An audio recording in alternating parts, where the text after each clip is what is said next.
సరికొత్త దౌత్య నీతితో ప్రపంచాన్ని చుట్టేస్తున్న ప్రధాని Modi Belgium, America, Saudi Arabia పర్యటన కోసం బయలుదేరనున్నారు.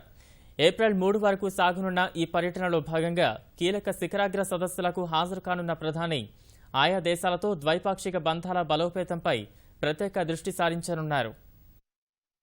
వారం రోజుల క్రితం ఉగ్రదాడితో ఉలిక్కిపడ్డ బెల్జియం రాజధాని బ్రజెల్స్లో ప్రధాని మోదీ కీలక పర్యటన చేరున్నారు. బుధవారం బ్రజెల్స్ చేరుకోనున్న మోదీ భారత్ ఐరోపా 13వ శిఖరాగ్ర సదస్సులో పాల్గొంటారు. 2012 తర్వాత తొలిసారిగా జరుగుతున్న ఈ సమావేశంలో భారత్ ఐరోపా సమాఖ్య మధ్య వ్యూహాత్మక భాగస్వామ్యం పెంపుపై ప్రధానంగా దృష్టి సారించనున్నారు. స్వేచ్ఛ వాణిజ్య ఒప్పందాన్ని ఖరారు చేయడంపైన సమాలోచనలు జరపనున్నారు.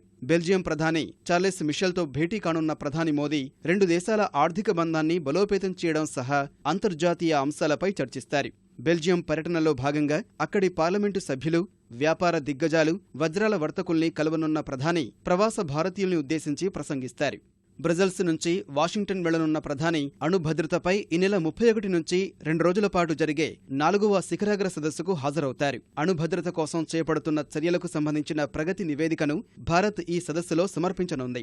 అణు ఉగ్రవాదాన్ని కట్టడి చేయడంపైన చర్చించనుంది. అణు భద్రతపై శిఖరాగ్ర సదస్సు వేదికగా ప్రధాని మోదీ కొన్ని కీలక ప్రకటనలు, సూచనలు చేయవచ్చని సమాచారం. ప్రధానిగా బాధ్యతలు చేపట్టాక మోదీ అమెరికా వెళ్లడం ఇది 3వసారి కాగా కొన్ని కీలక ద్వైపాక్షిక భేటీలకు ఈ పర్యటన వేదికయ్యే అవకాశముంది. పాక్ ప్రధాని నవాజ్ షరీఫ్తో మోదీ మరోమారు సమావేశం కావచ్చని తొలుత వార్తలు వచ్చినా లాహోర్ ఉగ్రదాడి దృష్ట్యా అమెరికా పర్యటనను షరీఫ్ రద్దు చేసుకున్నారు. ఏప్రిల్ 2న అమెరికా నుంచి సౌదీ అరేబియా రాజధాని రియాద్కు వెళ్లనున్న ప్రధాని ఆతిథ్య దేశ రాజు సల్మాన్తో ద్వైపాక్షిక, అంతర్జాతీయ అంశాలపై సమాలోచనలు జరుపుతారు.